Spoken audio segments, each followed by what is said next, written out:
Today's episode will be centered on youth voting rights with an interview with Alyssa Canty from Common Cause.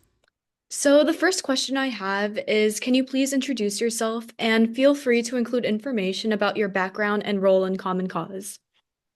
Yeah, so my name is Alyssa Canty. I'm the director of youth programs at Common Cause National. I've been at Common Cause for almost, and I started in the North Carolina office as their campus outreach coordinator.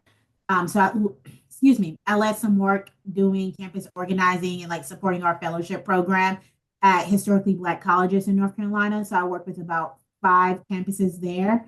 And then in 2019, that is when I transitioned to like the national role and was able to support expanding that work into Mississippi, Georgia, Maryland.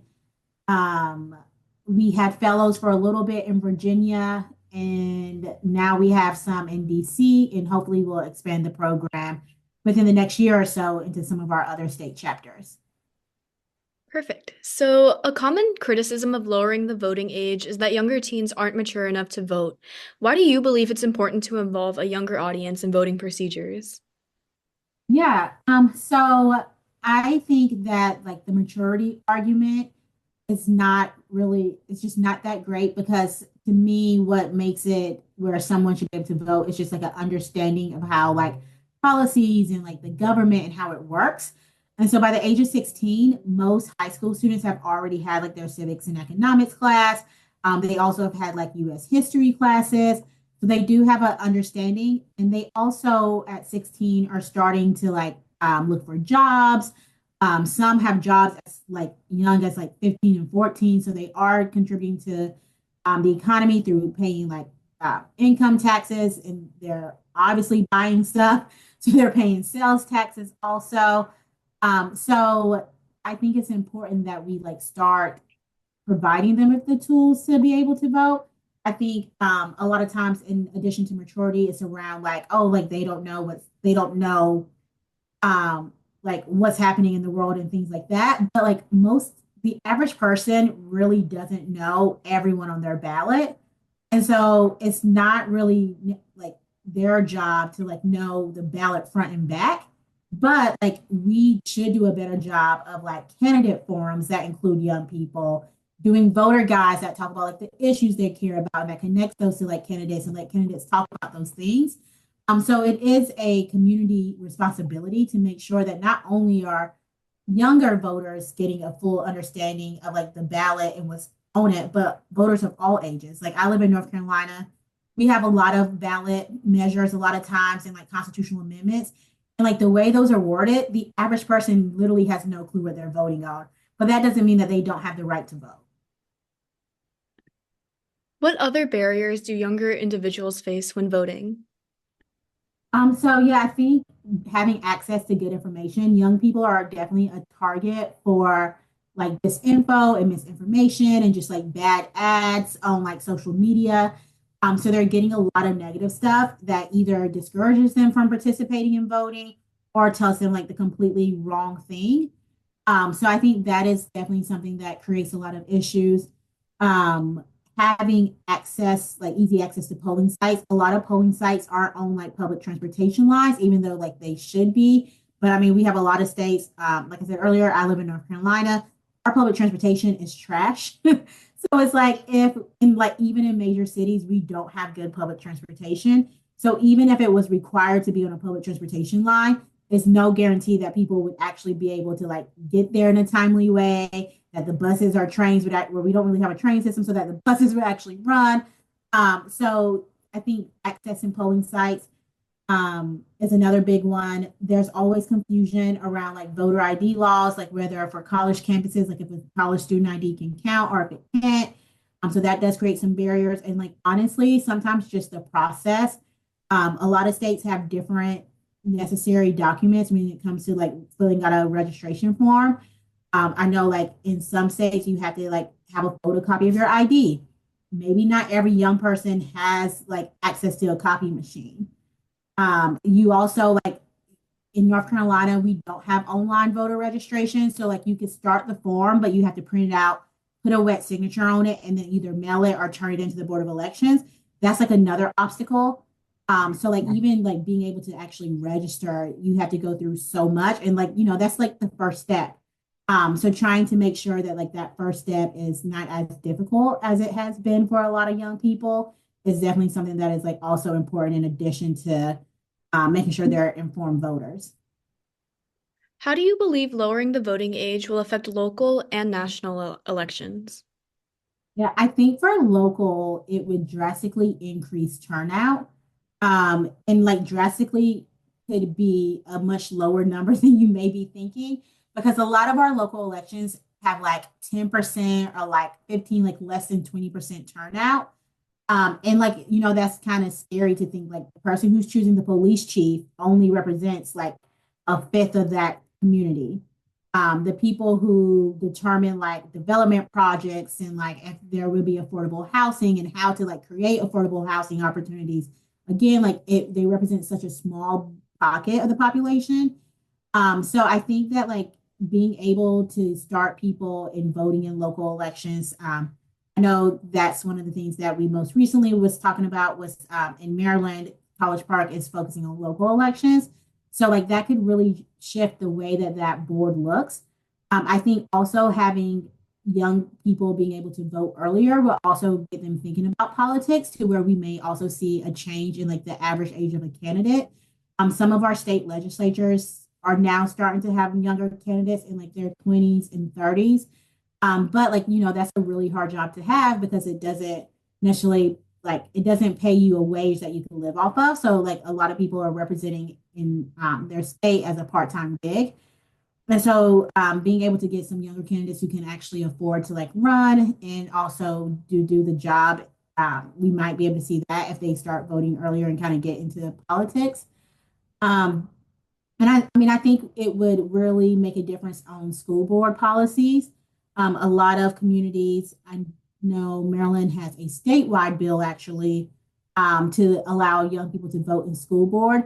And like that's one of the reasons why I really think that young people should be able to vote, like 16-year-olds and 17-year-olds. I know in Newark, New Jersey, they just passed voting in school board elections because I honestly think like the decisions that the school board makes affect like 16 and 17-year-olds way more than it's going to affect me. Like, I might be affected because like maybe there's going to be a new school in my community or like maybe there's more school bus traffic. But like the curriculum, the like hours of school, the school calendar, and like the curriculum, all of those different things like will not affect me nearly. So I think that's another important reason. I know like was an earlier question, but I just thought about that. But yeah, I mean, I think we would see way more people vote and engage in like local stuff, local school board meetings, local city council meetings. On the federal level, I think it could um, help us to see campaigns actually talk about issues. I think thinking about the 2024 election and like not even just thinking about like the presidential election, which gets a lot of media time, but like our like US Senate and our House races, our state House and state Senate races. A lot of people ran very competitive races, but a lot of the issues that younger voters and like younger demographics care about was not really talked about or like a center focus.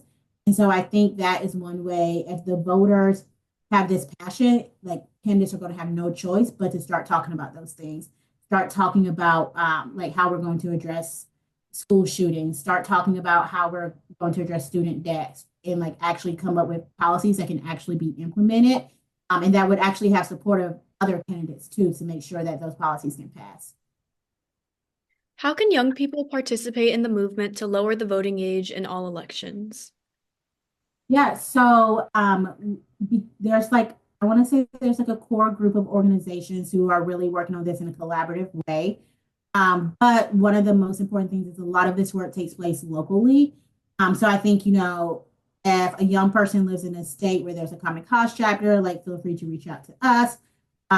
We definitely want to support students like starting that campaign and like bringing them into our coalition space with other voting rights partners. We also work closely with Vote 16. And like we kind of divvy up a lot of the campaigns that we're working on, but like Vote 16 also provides tools and resources to students that are wanting to launch campaigns. And then there's also the NAACP Youth and College Division, who also supports this issue. And so I know a lot of communities have NAACP chapters. So I think like between those core three groups, like we're all ready to be all hands on deck and like really support. All of the campaigns that I've seen that have been successful has really been led by young people. So I think it's one of those things where I would like to encourage young people to like, even if it seems like you live in a state where it's like, oh, this is not going to happen, building awareness that there's a group of young people who actually care about this can start the dialogue. Because I will say, like, a lot of these campaigns didn't happen and like didn't like win or like pass if it was a state bill like in one cycle. It has taken like multiple tries. So yeah, I mean, it's definitely one of those things you have to stay encouraged and motivated.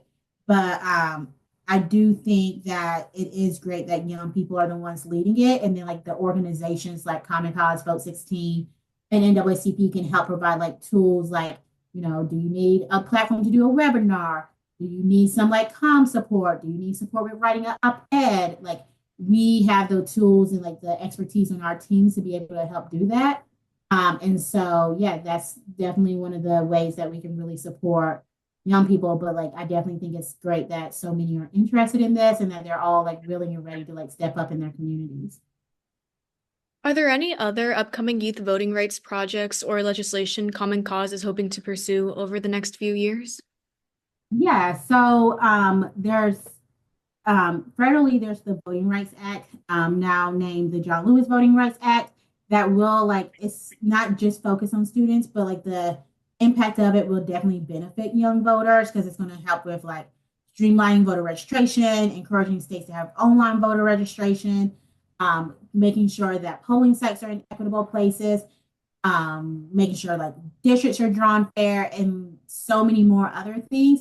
But not only is there that federal legislation, there's also a number of states that are creating their own state voting rights act. So like Maryland has one, Michigan has one, New York. I feel like the list would go all the way to 50. Most states are thinking about how to do that, how to like really set the law to protect their elections, and also doing that in a way that like if anything was to happen on the federal level that would like take the rights of their citizens, that they would still be able to like have this law for like their state elections and their elections in their state. We also have on the federal level Congresswoman Williams and Senator Warren has introduced a couple of times, so I'm sure they'll introduce it this year, the Student Voting Rights Act. And that one really does focus on making sure that schools have the resources to really encourage their student body to vote. So it's like going to help institutionalize voter registration so that way when students move into campus, they can easily register.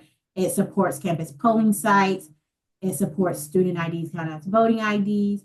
But that one is probably one of the bigger ones that are really focused on students that would change a lot since it would be a piece of federal. How do you believe social media has influenced the political engagement and voting behavior of younger generations? So I feel like it has helped, but at the same time, because of like this info, I feel like it has harmed in some ways. I think it's like amazing how quick that like news can get out, how students have been able to like organize and young people can like organize and like find a community that's passionate about the issues they care about.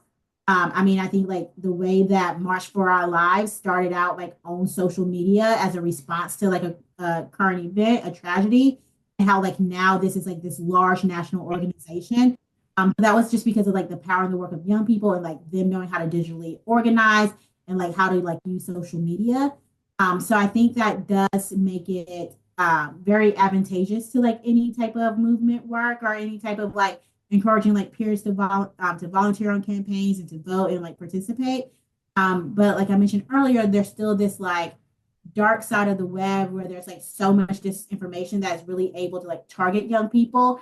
And I don't think that we are all trained to like decipher like what is misinfo, what is disinfo. And honestly, like now we have what is AI created.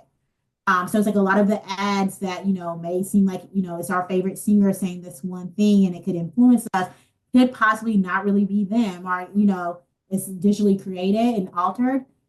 So I do see like the advantage. I'm not like in the dark age where I'm like, no smartphone, no this, no that.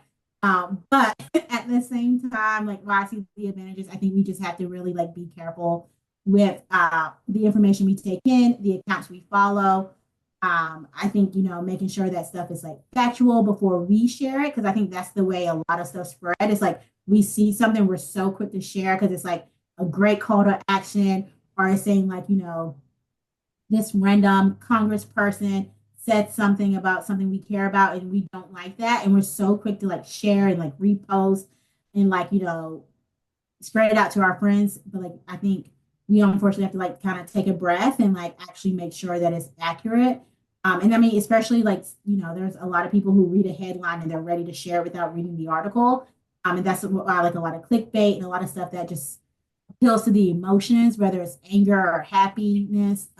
That's how that stuff spreads. And so we have to be responsible for ourselves and the things we post in like our community and not cause any harm to it. And yeah, so I mean, I think it's a great tool, but like now it has definitely became a little tainted. Perfect. That was the last question I have prepared, but do you have any other concluding statements that you want to make?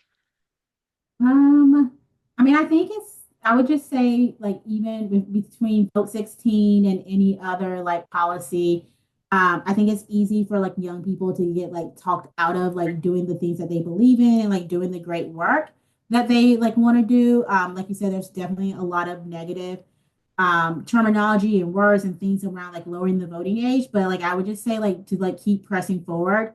At some point, 18-year-olds weren't allowed to vote and like no one's questioning them. And like, they're all voting in like huge numbers and really making differences. So I think I would just say, like don't give up and like keep pressing forward and don't feel like you have to do it alone. There's a lot of great organizations that support a wide variety of issues that are like willing and ready to support and like follow the leadership of young people. Thank you for listening to today's episode.